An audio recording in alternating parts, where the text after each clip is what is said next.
이재명 대통령을 불법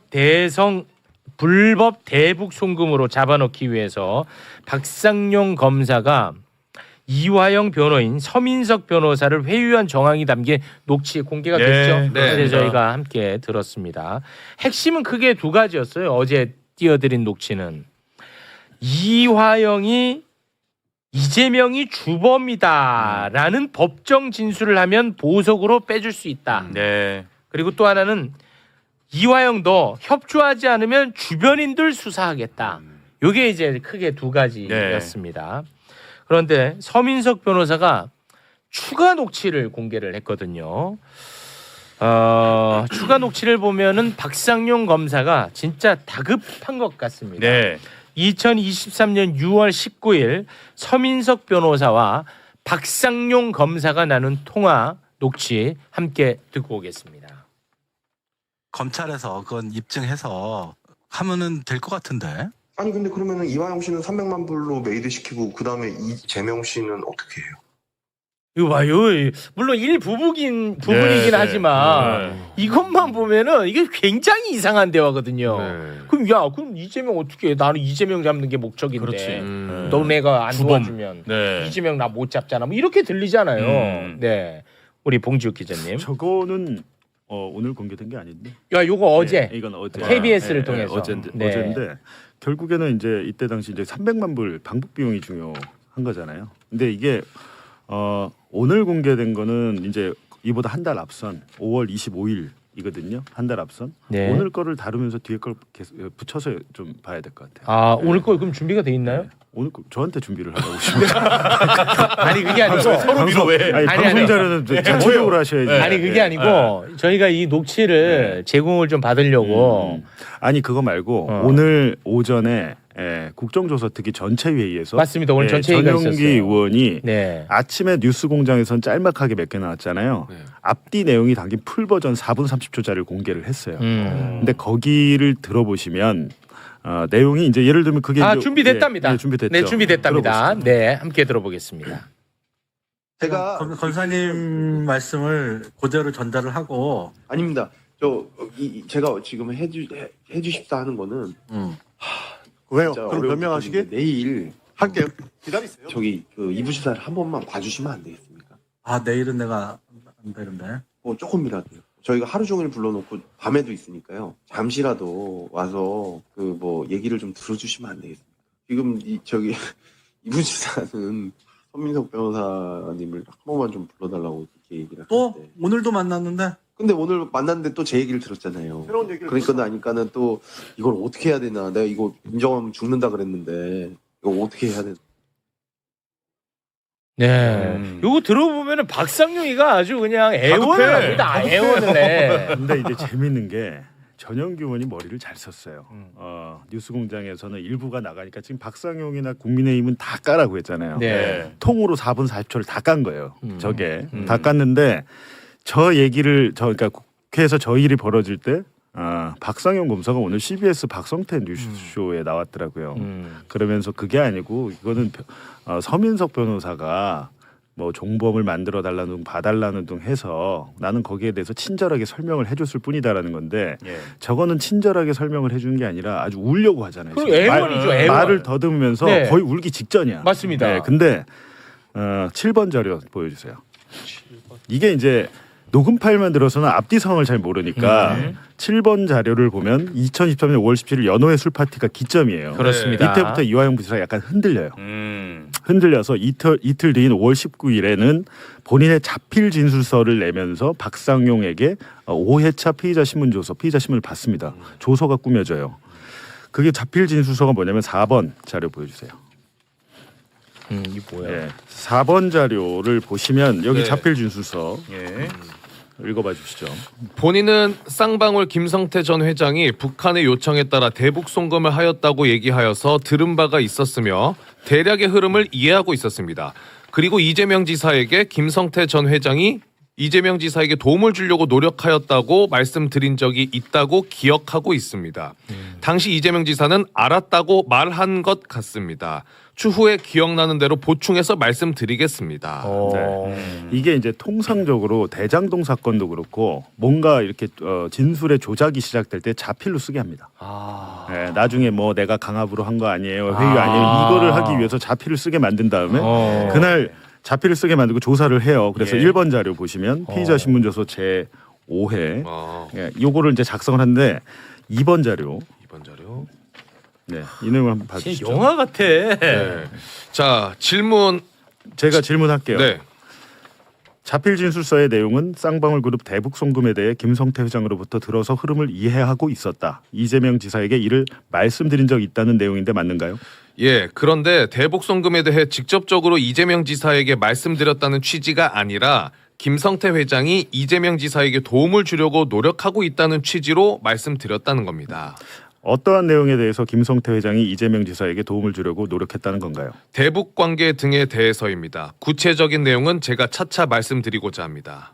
그러면 피의자가 대북 관계 등의 김성태 회장이 이재명 지사에게 도움을 주려고 노력하고 있다라는 내용을 이재명 지사에게 얘기한 이유는 뭔가요? 김성태 회장이 대북 관계 등에 대해 노력하는 내용이 이재명 지사에게 도움이 되는 내용이었기 때문입니다. 네, 이거는 전에는 아예 이 얘기를 하지 않았는데 약간 넘어간 상태입니다. 이때가 이 회의에 약간 넘어갔는데 왜냐면 연어술 파티가 있었잖아. 파티하고 그리고 3번 자료 3번. 보여주시면 대통령 후보로서 이날 조사받은 내용이에요. 네. 이렇게 해서 일단 뭔가 쌍방울 그룹이 도움을 주고 있는 듯한 얘기는 했다. 그리고 이재명 지사가 알았다고 했다라는 건데 박상용이 이제 이렇게 묻죠. 대통령 후보로서의 정치적 입지도 포함되는 건가요? 구체적인 내용은 차차 말씀드리겠습니다. 피의자는 지금까지 쌍방울 그룹의 대북 송금 사실에 대해 전혀 모른다고 했고 이재명 지사와의 연관성도 부인해 왔는데 오늘 이에 대해 태도를 변경한 이유가 뭔가요? 다른 이유는 없고 저의 생각에 따라 말씀드린 겁니다. 구체적인 내용은 어떻게 진술을 할 건가요? 일단 다음 주 월요일인 22일 출석해서 진술하겠습니다.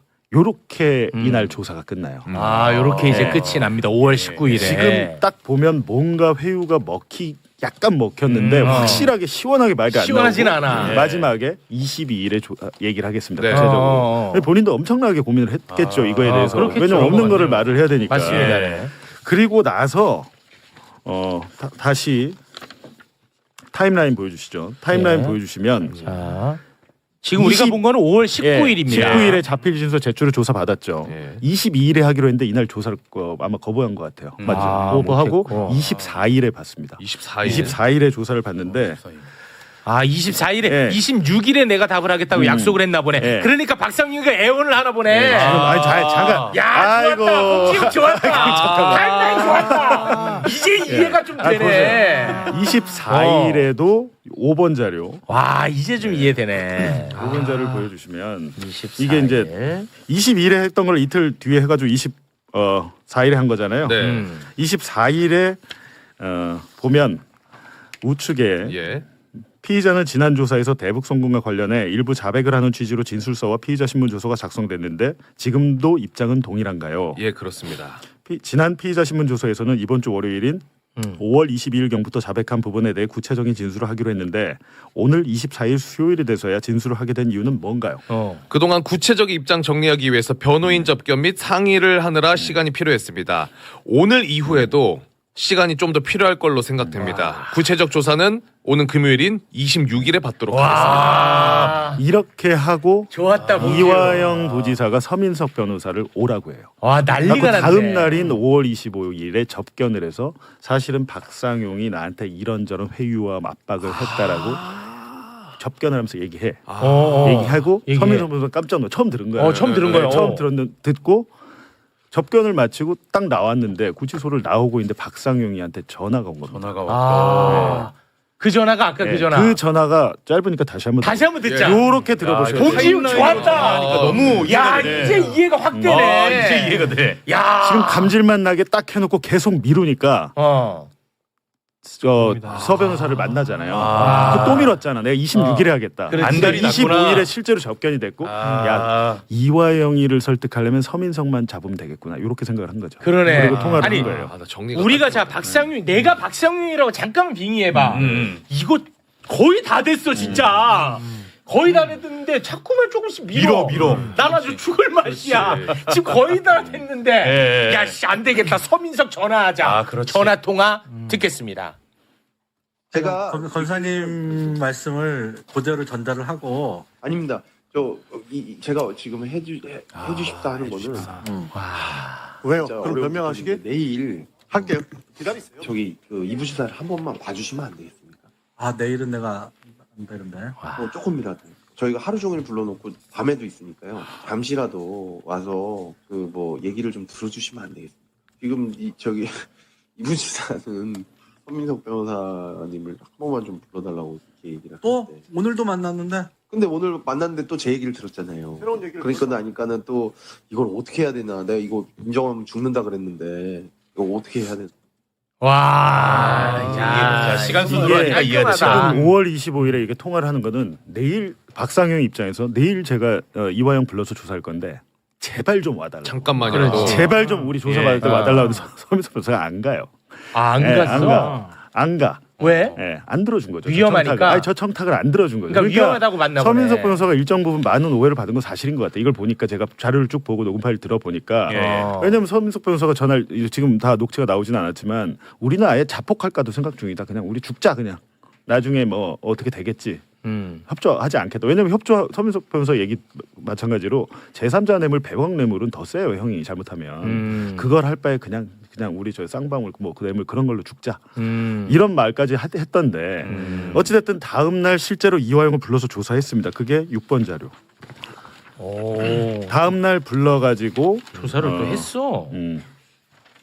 자, 기니까 제가 중간에 읽을게요. 박상영 검사가 조사한 겁니다. 경기도 스마트팜 사업을 위해서 김성태가 돈을 내주는 것이라고 얘기하지 않았나요? 그렇게 말씀드린 적은 없습니다.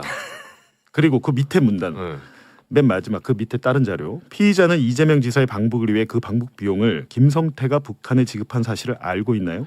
저희 경기도가 이재명 지사의 방북을 추진한 사실은 있지만 방북 비용에 대해서는 전혀 모릅니다.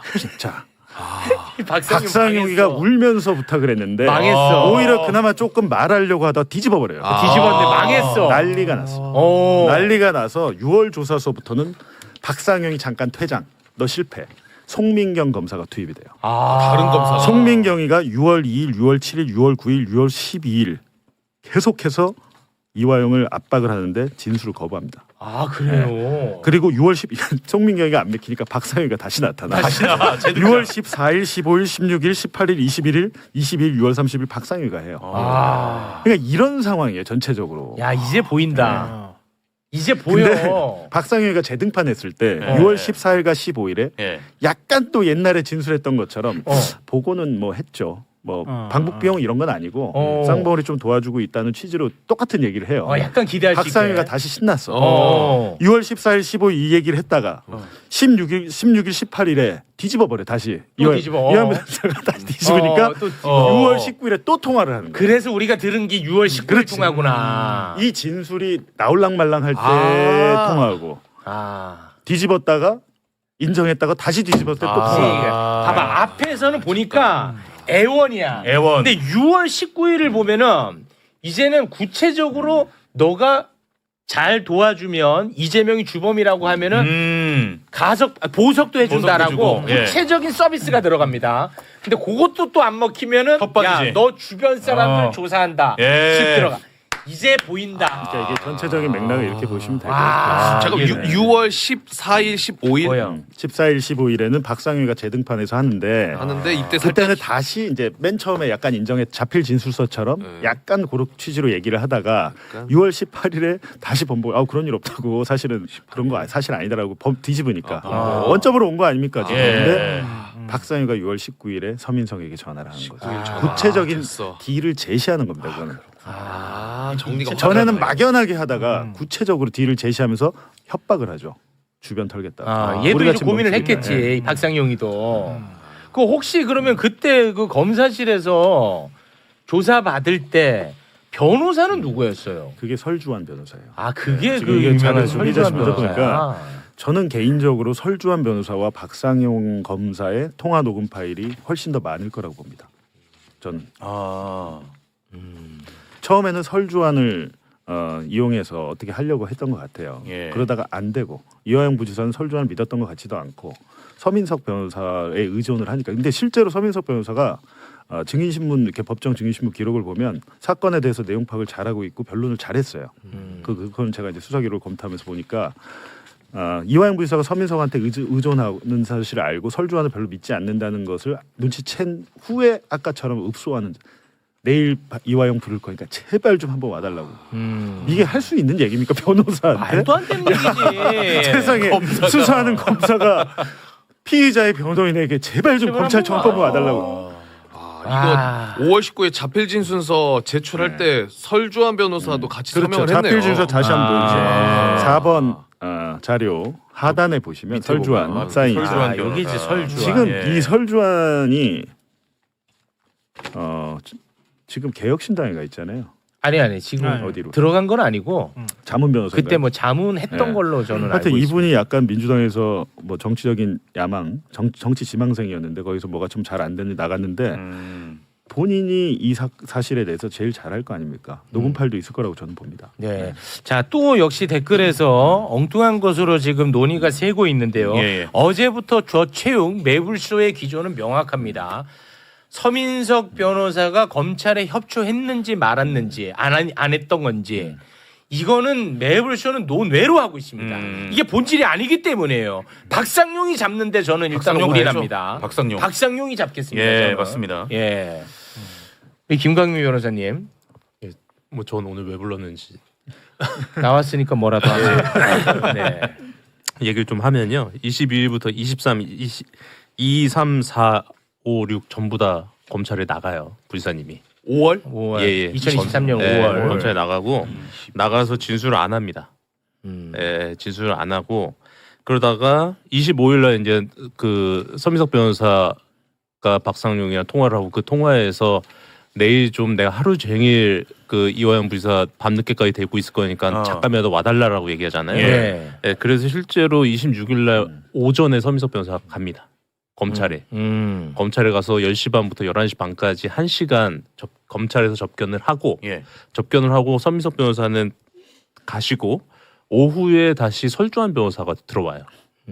설주환 변호사 들어오고 그날 상당히 좀 스펙타클하게 사건이 진행이 됐는데 들어와서 그 2시부터 이제 시작이 돼서 2시부터 3시 40분까지 검사 만나고 그다음에 신명선 만나고 설주환 만나고 서상윤 만나고 김성태 만나고 그러고 나서 조사가 이루어집니다.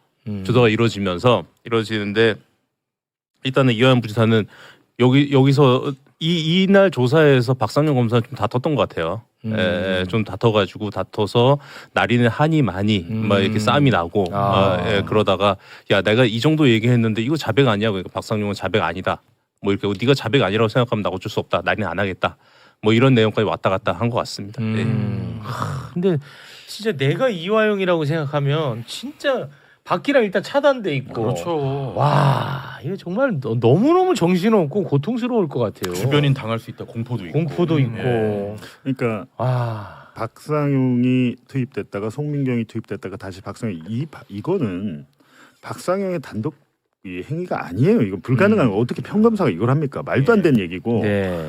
기본적으로 이거는 수원지검장을 비롯해서 뭐 그 차장검사와 대검 그리고 검찰총장 그리고 용산 대통령실까지 연결이 돼 있고 당연히 법무부 장관 한동훈은 주요 사건 아닙니까? 매우 주요 이거는 사건이죠. 주요 사건 보고를 해요. 보고를 받았겠죠. 근데 지금 본인이 지금 뭐 국정조사에 나를 불러라 뭐 이러잖아요. 네. 뭐 조작 뭐 그때 당시 내가 법무부 수장이었으니까. 근데 본인 이건 그러니까 국정조사가 끝나고 그래서 제가 수사를 해야 된다고 얘기하는 게 그 연결고리가 다 드러날 겁니다. 네. 지금 아닌 것 같아도 김건희 도이치모터스 무혐의 줬을 때도 그 검사들의 메신저랄지 다 지금 서버에 남아 있잖아요. 네. 다 있어요. 그게 쉽게 지우지 않습니다. 이게 2023년이라서 검사들이 대화를 할 때 저도 조사를 받아봤지만 계속 수시로 보고를 합니다. 평검사는 혼자 뭘 못해요. 메신저. 뭐 얘가 이렇게 뭐 얘기를 했어 그럼 또 그대 현장에서 바로 즉시 보고를 해. 그리고 답변이 오면 또 묻고 이렇게 하더라고요. 이게 철저한 이 검사 동일체라는 게 평검사부터 검찰총장까지 거의 한 몸이기 때문에 당연히 검찰총장을 비롯해서 법무부 장관 한동훈도 이 사건에 개입이 돼 있다. 그리고 자기가 지금 와서 이 대북송금 사건으로 국회 와서 이재명 구속영장 청구하면서 체포동의안 설명했잖아요. 천하의 파렴치한 부패사범이라고. 네. 근데 그런 것도 그렇고 전체적으로 보시면 지금 이게 2023년 5월 6월 일이잖아요. 그렇습니다. 근데 이재명 대표를 제3자 뇌물로 기소를 언제 한지 아세요? 1년 후예요. 1년 후에. 1년 후에 2024년 6월이에요. 박상영이가 왜 이때 애가 탔냐면 이때 이재명을 함께 묶어서 하려고 했어요. 함께 묶으려고 그랬어. 이재명을 추가해가지고. 근데 그게 이화영이 번복을 하면서 그거 실패한 거죠. 영장까지 기각됐어. 영장을 2023년 9월에 해서 기각됐잖아요. 그렇습니다. 그럼 이재명 대통령에 대해서 기소를 해야 될 거 아니에요. 지금 피의자로 해놨는데. 근데 너무도 엉뚱하게 9개월 후에 2023년 6월에 이화영 1심 판단이 나와요. 신진우 부장판사에 유죄가 나왔죠. 그것 때까지 기다린 거예요. 이화영이 일단 대북송금 유죄가 나왔어. 2024년 6월에. 이화영이 유죄가 안 나왔으면 이재명 대통령 기소 못했죠. 그 2023년 9월 영장이 기각된 거는 알았는데 네. 그리고 한참 지나서 기소를 했어요. 그렇죠. 통상적으로 왜냐하면 기각되면- 증거가 없으니까. 지금 이재명 대통령 3자 뇌물로 기소한 거는 신진우 부장판사 그 이화영 유죄 나온 거 그게 증거라고 하는 거예요. 지금. 원래는 근데 지금 그 이화영이 유죄가 나왔는데 그 안에 이화영에 대해서 이런 녹음 파일이 나왔다 그러면 이화영 사건도 재심해야죠. 그렇죠. 그냥 불법 증거들, 네. 불법 증거들. 근데 지금 이제 국민의힘 쪽에서 공격하는 게 그거잖아요. 재판 과정에서 그러면 공개했으면 되지 않느냐고. 네. 거기에 대해서 대답을 좀 해줘야 될 것 같아요. 대답했어요. 뒤늦게 녹취를 발견했다고. 뒤늦게 녹취를 그 다 발견. 대답했어요. 근데 담당 변호사가 그 부분에 네. 대해서 재판 과정에서 판사한테 얘기할 수 있었잖아요. 아니 그러니까 아니 본인이 이분은 사임했어요. 음. 이분은 저 정신 차려 이화영 그 사모님이 그때 그렇게 하신다고 잘렸어요. 잘렸어요. 예. 그때 잘렸고 그러니까 그 너무 뒤늦게 공개된 그리고 것 나서 때문에 온 게 정치적 김광민 의도를 좀 변호사가 의심하는 온 거죠. 목소리가 나오고 있잖아요. 네. 그래서 그걸 의문을 좀 풀어줘야 되기 때문에 아니 그 그래서 정치적 제가 의도가 대신 뭐가 있을 수 있어요? 예를 들면은 국민의힘 쪽에서 공격하는 네. 거는 서 변호사가 지금 이제 출마를 네. 준비 중이다. 네. 그래서 이걸 이제 이른바 짜깁기를 해가지고 의혹 제기를 하고 그래서 민주당 지지자들한테 지지를 받으려고 하는 거 아니냐. 네. 뭐 공천 받으려고 아니 하는 그 거 아니냐. 본인 이렇게 얘기를 하는 정치적 거죠. 야망으로 이걸 동기가 그럴 수 있을 거라고도 생각해요. 그건 몰라요 저는. 그런데 이거는 당시의 녹취란 말이에요.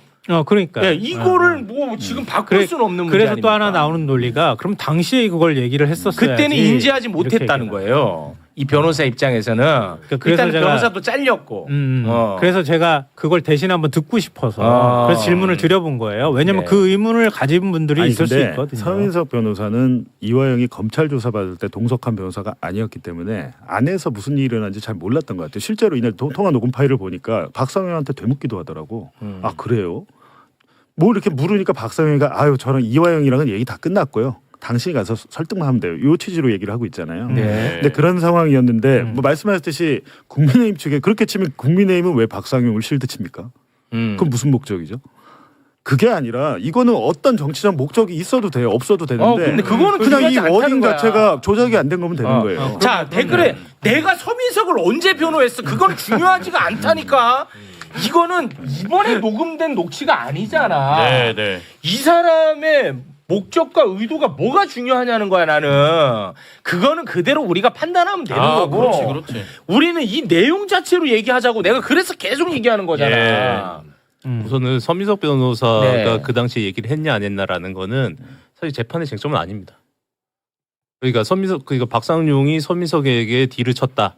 이게 그 요건 재판의 쟁점이 아니에요. 유죄 입증의 쟁점이 아니기 때문에 그 당시에 뭐 예를 들면 서민석이 재판에서 얘기할 건 아니고 그 외부에서 뭐 윤석열 검찰이 이러이러했다라고 폭로를 하면 폭로를 했지 재판에서 이게 변론의 내용으로 나올 내용은 아니었다. 이게 하나가 있고 두 번째는 사실은 대북송금 사건이든 대장동 사건이든 백현동 사건이든 이런 사건을 보면서 우리 국민들이 변호사에 대한 좀 잘못된 이미지를 갖고 있어요. 사실은 변호사는 법정에 가서 법리를 갖고 싸우는 사람들인데 네. 법정에서 법리를 갖고 싸우는 게 아닌 상황이 발생하니까 이제 밖에 나가서 떠들고 싸우고 막 이런 상황이 발생하는 겁니다.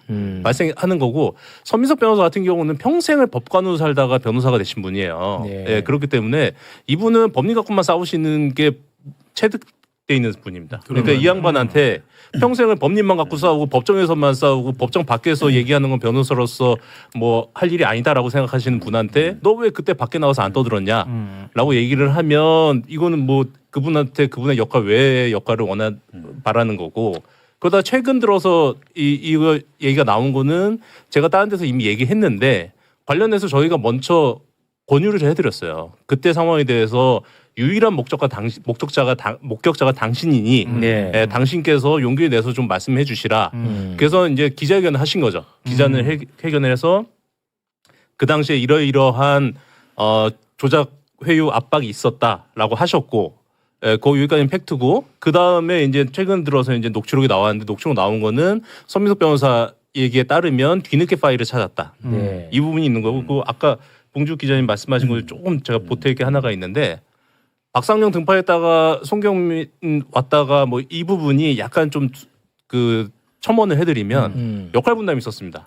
그 당시에 이제 수원지검 형사 6부랑 공공수사부가 들어왔었는데 송경민 같은 경우는 그 여죄 수사를 했어요. 그러니까 소위 말해서 이화영 관련해서 모두 털기.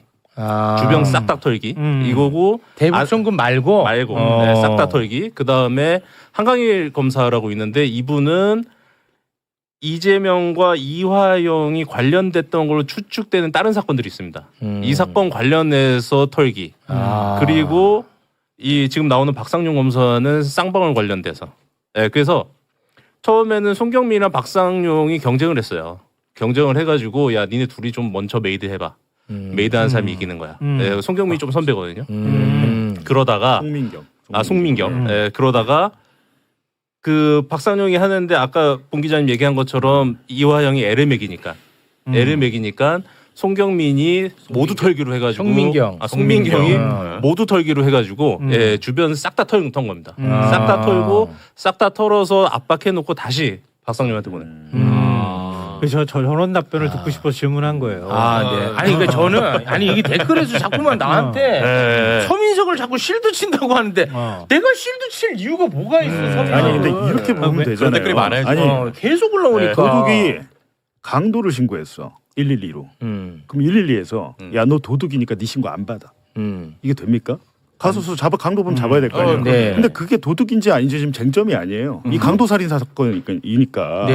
그러니까 이 녹음 파일에 대는데 항상 보면 이런 게 터져 나오면 메신저로 공격합니다. 그러니까 그래서 내가 그거 하지 말자는 거야 내가. 그래서 그걸 빼자고 한 거야. 이 박근혜 때 정윤회 문건 사태 때도 박관천을 금괴 받았다고 별건으로 구속을 시켰어요. 그렇습니다. 그런 겁니다. 근데 결과가 어땠습니까? 십상시 정윤회. 그거 다 맞았잖아요. 비선실세 최순실 다 나왔잖아요. 그때 그 문건이 했어야 돼.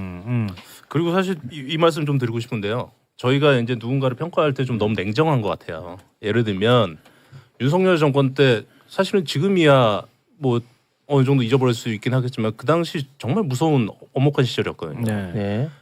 그 엄혹한 그러니까 이화영을 변호하고 있는 변호인이 압수수색받고 기소당하고 재판장 끌려가고 이런 상황이었는데 이런 상황에서 뭐 윤석열 정권이랑 맞서서 싸우지 못했다고 해서 모두 죄인인 건 아니잖아요. 그건 아니죠. 그러니까 그 당시에 너 왜 가만히 있었냐라고 하는 거는 뭐 좀 과도한 비판이 아닐까 싶은 생각이 좀 듭니다.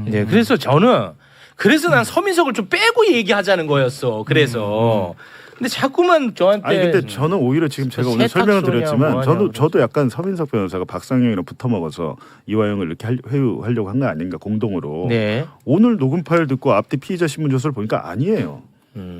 통화 녹음 저렇게까지 부탁하고 다음 날 오전에 가서 면담까지 했으면 이화영이 더욱 더 적극적으로 진술했어야 됩니다. 근데 이화영은 번복하잖아요. 그러니까 그것과는 맞지 않는 것 같고 중요한 것은 지금 이게 다 끝이 아니고요. 녹음 파일이 10여 개가 있다고 하는데 9번 자료를 마지막으로 좀 이거는 이제 9번 자료인데 한 목요일쯤 공개가 된다고 하는데 요거는 이제 일부인데 어떤 취지냐면 아까 그 송민경이가 별건 수사를 했다고 그러잖아요. 저도 몰랐는데 이해찬 전 총리를 털었더라고요. 이재명을 잡으려고. 누가? 당시 수원지검에서 왜? 이해찬을 잡으면서 동시에 이재명을 잡으려고 별건 수사를 펼쳤고 압수수색까지 했더라고. 그 얘기를 박상영 지입으로 합니다. 우와. 야 우리 이런 것도 있어. 그래요? 이거 대북 송금 싸게 끊고 가자 이런 식으로 얘기를 하더라고요. 그 녹음 파일 그분 한번. 영상이 또 준비돼 있다고 네. 합니다. 오, 있어요. 이건 지금 박상현과 서민석 변호사 통화 내용 중에 5월 25일 통화 내용 중에 있는 겁니다. 5월 25일 통화 내용 함께 보겠습니다. 예. 근데 이제 그 부분이 어떤 부분이 있냐면 그 돈이 실제로 다 이해찬한테 간 게 아니라 약간 그 사무실을 썼는데 그 사무실이 이재명 선거 캠프 비슷하게 약간 유사기간 비슷하게 운영된 것 같아요. 그 선거 때 거기서 임명장 받았다는 사람도 너무 많고, 예 그리고 실제로 그 동평 사무실 압수수색해 보면 완전히 이재명 그 선거 그 내용이 너무 많고. 이런 식으로 하면서 대북 송금 사건과 전혀 관련 없는 사건까지 확정을 시켜가네. 별건 수사 금지돼 있잖아요. 와. 저거는 순수하게 이화영을 압박하고 궁지로 몰아넣기 위해서 압수수색까지 했다고 집으로 얘기하잖아요. 이거 제가 좀 설명드릴게요. 너무 무섭다 진짜. 이건 사실 이번에 나온 게 아니라 사실 예전부터 나왔던 내용인데 이번에 좀 이슈가 된 것 같은데요. 그 당시에 이제 이해찬 전 총리께서 동북아 평화경제협회라는 곳에 이사장으로 계셨고, 동북아 경제협회라는 곳이 그 국회의상 앞에 있는 오피스텔에 있습니다. 그리고 그 당시 이해찬 대표, 그러니까 그 오피스텔에 2개 호실을 썼고, 동북아 평화경제협회가 그리고 이해찬 그 전 총리님이 거주하시는 오피스텔 하나, 방이 총 3개였어요. 그래서 검찰이 압수수색 들어와서 3개의 보증금, 계약자, 임대료 납부한 사람들 다 털고, 그 다음에 동평의 그 기부자 명단을 터는데, 기부자 명단이 이게 그 뭐 뒤로 기부한 게 아니라 영수증 다 끊고 기부한 겁니다. 다 끊고 기부했는데 이게 그 고액 기부자들이 좀 몇 명 있었어요. 그 고액 기부자들을 전부 다 압수수색을 합니다. 그 문제가 없는 기부잖아요. 없죠. 없는데 압수수색을 해서 어떻게 압수수색을 하냐면, 아까 제가 이제 한강일 검사라는 사람이 그 땅건 하나 했다고 했잖아요. 그게 이 건입니다. 그 동평에 고액 납부한 사람들을 다 데려다가 조사를 하다가 그 중에 한 명한테 어떤 주술을 받아내냐면, 이화영이 부탁을 해서 동평에 기부를 했다라는 그 지수를 받아내요.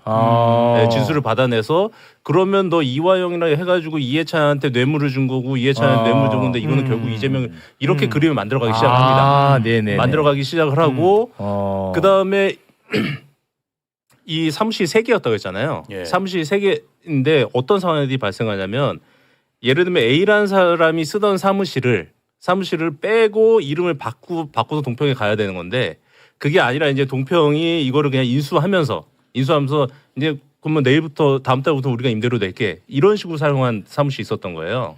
이 사무실에 들어가서는 야, 너 그러면 이거 A 사무실인데 A 사무실 동평 네가 왜 썼어? A한테 뇌물 받은 거 아니냐? 이렇게 해서 어쨌든 2번 압수수색을 해요.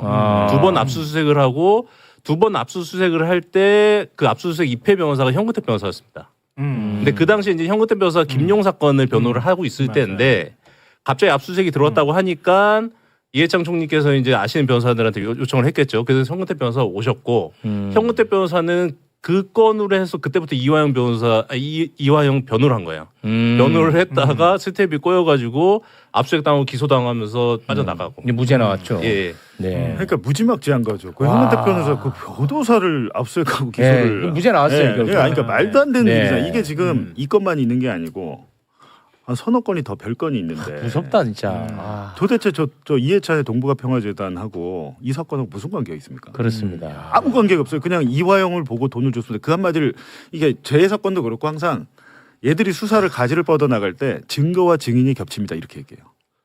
증거와 증인. 한 사람이라도 거기 털끝만큼 묻어 있으면 그러니까 무제한으로 문어발로 확장할 수 있어요. 무서워. 그런 문제. 제 기억이 이제 떠오르는데요. 송영길 전 대표 목사연 뒤진 거랑 마찬가지죠, 같은 수법이에요. 이게. 맞아요. 그러니까 처음 이제 이화영 전 부지사와 혐의가 처음 드러나기 시작한 게 쌍방울에서 법인카드 받았었다는 거, 거기서부터 시작한 거예요. 그리고 이른바 뇌물 사건으로부터 시작이 됐고, 그 다음에 이재명 대통령하고 당시 이제 당 대표하고 연결고리를 찾았던 게 변호사비 대납 사건이었어요. 그래서 이재명 대표 그 사건 변호를 대신해줬다. 그걸 쌍방울에서 대신 돈을 줬다. 이게 이제 그 다음 나온 스텝이었어요.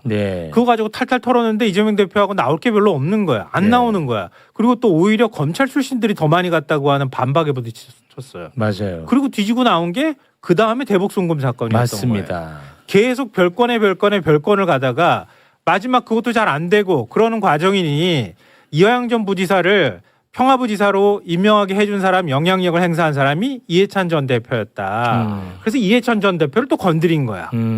이런 방식으로 수사가 가지를 뻗어서 나와서 가다가 결국 다 뒤졌는데 증거는 없어. 그러니까 마지막으로 기댄 게 이화영 전 부지사 진술이었단 진술 말이에요. 하나 있는 거야. 진술 거기에 매달리다가 잘 안 된 거야 지금. 네. 그래서 그 사단이 나버린 거예요. 너무 그 정확하십니다. 고액 기부자 분께서 연세가 상당히 많으세요. 예. 상당히 많으시고 건강도 상당히 안 좋으신데 네. 이분을 불러다가 어떤 자백을 받아내냐면 이화영한테 한 달에 2,000씩 줬다라는 자백을 받습니다. 와, 또 받아내 네, 또. 받아내요. 받아냈는데 이분이 최근 증인신문에서 뭐라고 얘기하냐면 한 달에 2,000씩 준 게 이제 범죄 일람표로 쭉 정리가 되잖아요. 저 범죄 일람표는 검찰 수사관이 불러줬다는 얘기를 해요. 와. 네, 불러주고 그러면 어떻게 맞췄냐? 그러니까 이분이 사업을 꽤 크게 하신 분이에요. 예. 그래서 그 당시에 본인 계좌를 다 터니까 본인 계좌에서 현금 흐름이 한 20억이 나옵니다. 네. 20억이 나오니까 현금 20억을 보면서 뭐 이화영 언제 만났어요? 뭐 막 하다가 이제 뭐 월말에 한 번씩 만났어요. 이런 진술이 나오니까 예. 월말쯤에 인출된 것 중에 2천을 다 맞히는 거예요. 와. 다 맞춰서 야, 그러면 요때 이렇게 요 2천 이거 이화영한테 갔네? 와. 이화영한테 갔네? 이화영한테 그래서 이렇게 해서 이화영한테 쌓아놓은 뇌물이 2억 4천이 만들어집니다. 아. 근데 그 최근에 그 증인신문에서 나와서는 검찰이 불러준 대로 다 했다. 심지어 그뿐만 아니라 그 진술조서 4개의 진술조서를 봤는데 이 중에 3개는 내가 알지도 못한 진술조서다. 검찰 수사 마지막 날 갔더니 3개 깔아놓고선 도장 달라고 해서 지들이 다 찍었다. 와, 씨, 그게 만약 사실이면 그건 진짜 심각하다. 이렇게 진술을 하고 나니 검찰이 그 다음에 무슨 짓을 하냐면 그래? 그러면 너 변호했던 변호사 내가 증인 신청할게. 무슨 얘기냐면 이분이 그 검찰에는 수십 번 불려가는데 진술조서는 4번 써요. 4번 쓰고 4번 다 변호사가 입회를 합니다. 네. 근데 그 4번 진술조서 한 내용에 대해서 부인을 해버렸잖아요. 부인을 하니까 변호사를 불러다가 따로 물어보겠다는 거예요. 야, 너 변호사 상담받고 옆에 수사받을 때 변호사도 있었잖아. 근데 이거 다 거짓이라고? 그럼 뭐야? 변호사가 거짓말 도와준 거야? 그래, 변호사 부를게. 변호사 불러다가 근데 그 변호사는 또 검찰 출신 변호사입니다. 아. 변호사 불러다가 속된 말로 변호사 조져가지고 진술을 다시 바꾸겠다는 거예요. 아직까지 이러고 있습니다.